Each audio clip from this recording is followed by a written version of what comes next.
lads and lasses! Today I have something different for you. We're going over some of my favorite pieces of media that helped me get through the Earth crisis of 2020. And I know this is kind of different content from what I usually do, so if you end up liking it, please interact with it to let me know so I know that you want to see these every now and then. Thanks for watching. Let's leave! It's been a while since I've finished summertime rendering, but I've been itching to watch it again. Maybe it's the summertime vibes, especially the spooky Summerween vibes, but it's also because summertime rendering turned out to be one of my favorites I know I'll return to. It's like ReZero, but better and less confusing, with its monsters being fairly more unique than I'm used to. What summertime rendering has done as well is create this atmosphere of our character's world. This usually paints our visions of nostalgia when we're itching for a certain story. Think of like Harry Potter world or Lord of the Rings. What's extra special is that despite the paranormal things happening to our characters, their world feels real, and to me that's extra impressive when a story can take a small population fishing island, objectively set in realism, and create its own unique atmosphere. But enough about the setting. The story can stand on its own as well. I did not have any idea what was going to happen next, and I felt pleasantly surprised when the few predictable things I took a surface level guess on didn't happen. It truly feels like a love child of Higurashi and ReZero, and I hope that that alone doesn't spoil too much of the premise of what's going on, although it's kind of hard to hide in the visuals alone what is going on here if you look into it. It still is a fun ride. It still does those stories, but better in my opinion, and we actually grow pretty attached to the characters, which is another thing I kind of look for in my anime. If I care about the characters, suddenly the story is a lot better, but if the creator fails to make me care for them, then it doesn't seem to matter as much. Next up is the HBO Max exclusive Tokyo Vice. This takes place in the early 90s, and it's a crime drama based on true stories of Jake Adelstein, an American who moved to Japan in the 80s to work as a reporter and who starts digging into the Yakuza. Now, I won't bullshit you, the story as portrayed in HBO is not 100% true. Most shows based on true stories like take inspiration and slices of truth, either bending it a little bit or combining them in ways that are more convenient for time and storyline connecting. So I know how that can sometimes be bothersome when it strays too far from the reality source material, or if it's just making it way more dramatic and cooler than it actually was, which is an accusation I've heard people talking about on Reddit, but who's to say? I mean, I wasn't there, I don't know. And the little digging I can do into the real story of this, it seems true, but again, everything with the Yakuza is so secretive in the first place. Both me and my husband felt that this show never dragged. It stayed true to its own character and ambience, all while staying interesting and fun and compelling to keep watching. So to me, it's a lot easier to forgive if the story is good, even if it is, you know, dramatized a bit, or the the portrayal Jake Adelstein seems 10 times cooler than the real Jake Adelstein.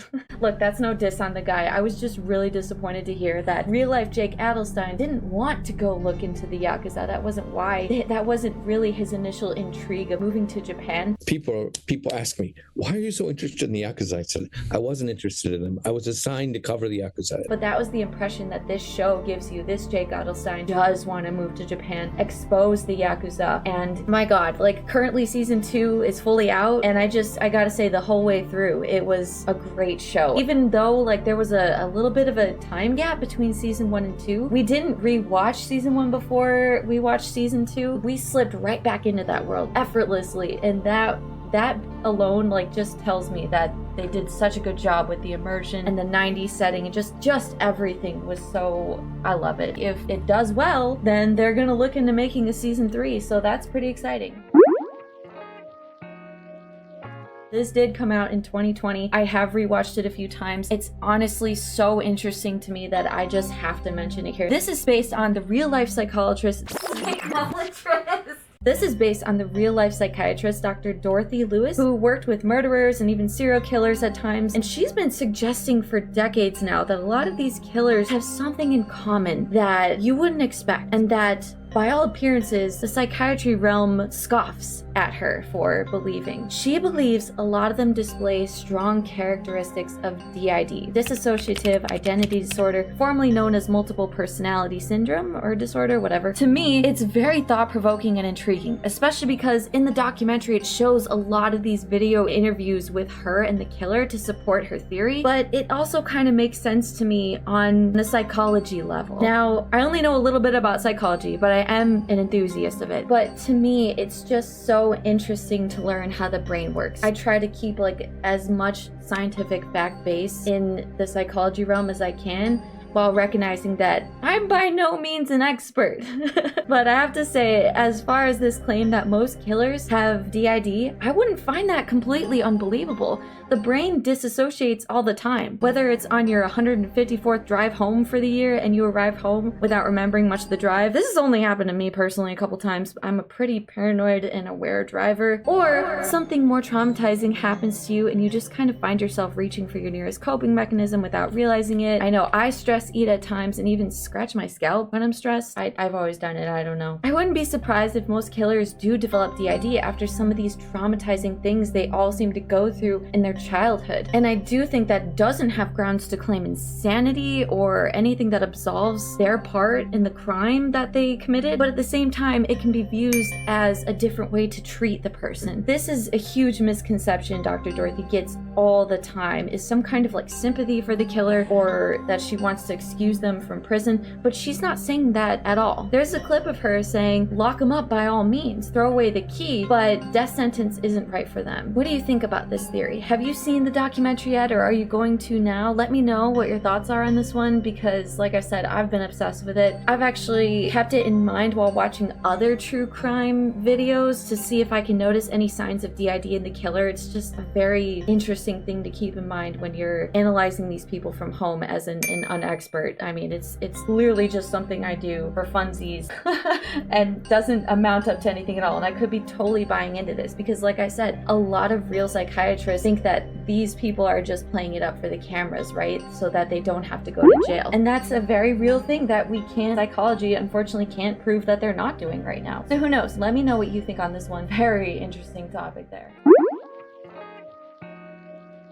Now, obviously, if you're familiar with my channel, you can see I've been obsessed lately with Lethal Company and Phasmophobia, and those videos speak well for themselves on the games. But I gotta point out, I'm having a much more fun time with Phasmophobia than I initially thought I would. First of all, scary games are just not easy for me to play, and I am still very much a wuss. But Phas is playable for me. Not only that, it's been downright addicting. I don't know if it's because of the investigative, detective style that makes me feel like Sherlock Holmes, that I don't feel like I get a lot of other that in the games that I play, or the fact that I really used to want to be a ghost hunter, or some culmination of both those reasons, but usually don't go more than a few days without playing a few rounds of this game. Why is the quality such shit? This is my videos, damn it. It is a very fun game, and all the updates since its release make it so different from the vanilla version 1 that came out. So if you only remember seeing it when it came out in 2020, I recommend checking it out now. I think most people will be pleasantly surprised with all the updates and get hooked as well. I've actually gotten a few people hooked on it already, and it's been so fun to play. There are still a few glitches in the game that the community is not pleased about, and we're all hoping for a few more updates that they've kind of been promising us and would make the game even better. But beyond that, I still give it a 9 out of 10 game. I'm just hooked. I'm straight up addicted. Lethal Company, on the other hand, is just a fun way to hang out with your friends. The devs allowing mods to be made to this game was a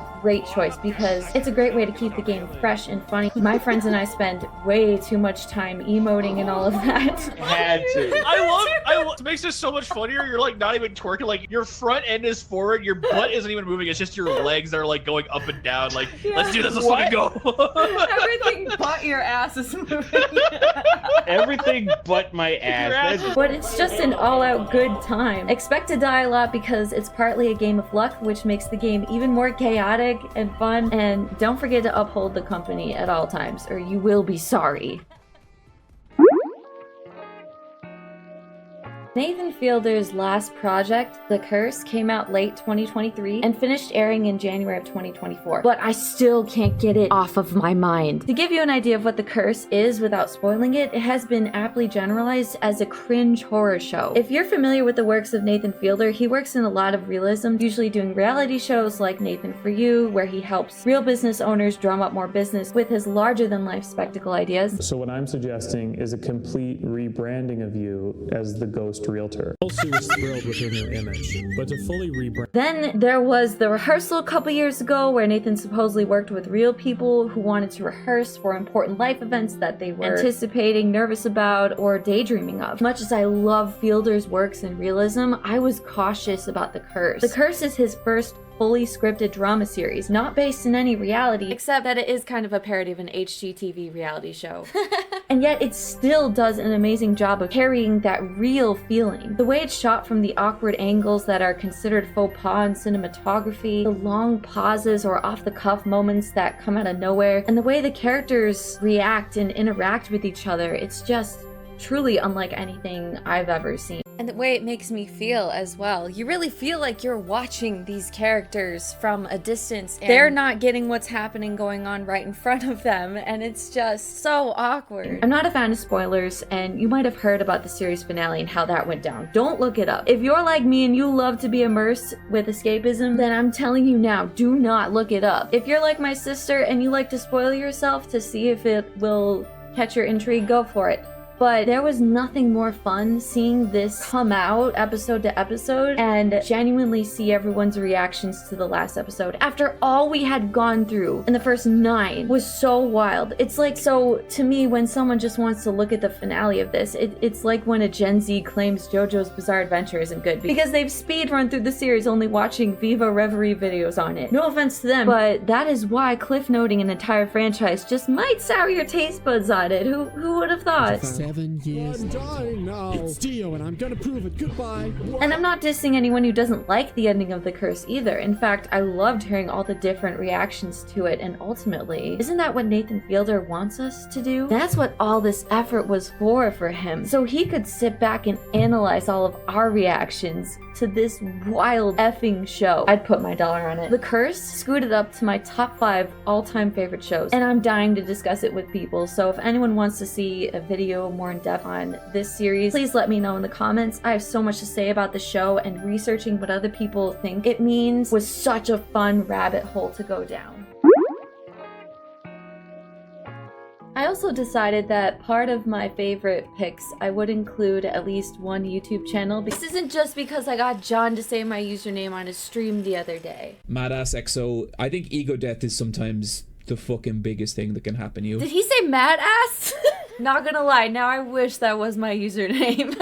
It's called Versus Wolves. It's Super Eyepatch Wolf versus Wooly versus. The more that I watch people like John and Wooly, they just give me the confidence to just be the nerd that I am. Watching some of these very long videos was amazing. It felt like you're talking to friends, and that's what I love about this channel so much. It's got that whole conflict like setup, right? Like they're recommending each other their games, anime, whatever, but they are tearing into each other. Like John recommends Fear and Hunger, Wooly recommends Omicron, which was insane to watch. I don't want to make you play Omicron the Nomad Soul. That's not. No!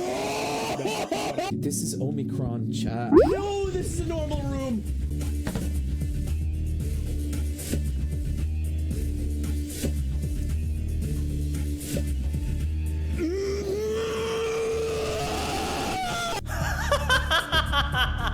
I'm Wooly. I play Tekken. I'm going to play a game that works, full of aesthetic characters who look nice. Oh, I have all my little friends surrounding me. Oh, I'm going to have such a wonderful time. So just a big shout out to these guys for providing this type of content. I think it's super entertaining. I think it's going to be even more successful than it already is. I lost a fight and I'm gonna learn from this and do better. I would much rather be like that than be like, man, if I didn't have COVID, this motherfucker would be going down. Because I don't know that's true. Unbelievable behemoth, like the star player of the opposite team. He gets beat for the first time, and before the match you see him praying, and it's like he prays to the universe to give him the experience he needs, and it turns out that experience was a loss. And I think that was cool. I think that's how you look at losses. You can't make excuses and you can't run down all the factors, not because there's not reasons you lost, but just because, like, what do you want this loss to be? Like, what do you want it to be for you? Do you want it to be like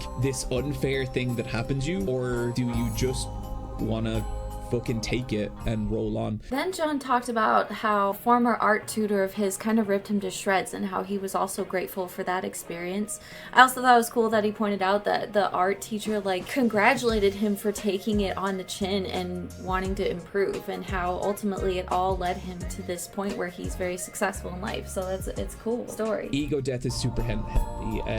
MadLass XO, I think ego death is sometimes the fucking biggest thing that can happen to you. You know, like I have this saying, this is one of those sayings, I don't know if I made it up or if I got it from somewhere, but when your worst nightmares happen, it's the most freeing thing in the world. Because at that point, like, the worst shit has already happened. You don't have anything to be scared of anymore. You can just fucking do your shit now. You know, you can do whatever you want. You have survived the worst and you're cool now. You know? MadLass XO. I cannot believe he said mad ass. He skipped the L completely. It's MadLass. If you like this kind of video, please leave a like and I will do them more often. I think they're pretty fun. This next part is for subscribers only though, so if you're not subscribed, you gotta go! I know I'm a little late to the game, but I would just want to say thank you so much for 50 subs. I got there much faster than I thought I would, and I appreciate that so much, that there are people out there who get my weird, dumb humor. If you have any recs you want me to check out, feel free to leave them below. In my free time, I like to make clay art. Usually it's jewelry, sometimes it's, you know, just figurines or magnets or keychains or whatever. So if you ever want a gift for a friend or your girlfriend, you can buy something from me to keep me ad and sponsor free. Thank you again for watching and have a great day. Hold the crucifix! Of evidence that we find. Who's got a full body apparition? Come kill me, man! What is this? What is this? No wonder Oh, that great, went that's why I down. was You walking shut by. the fuck up.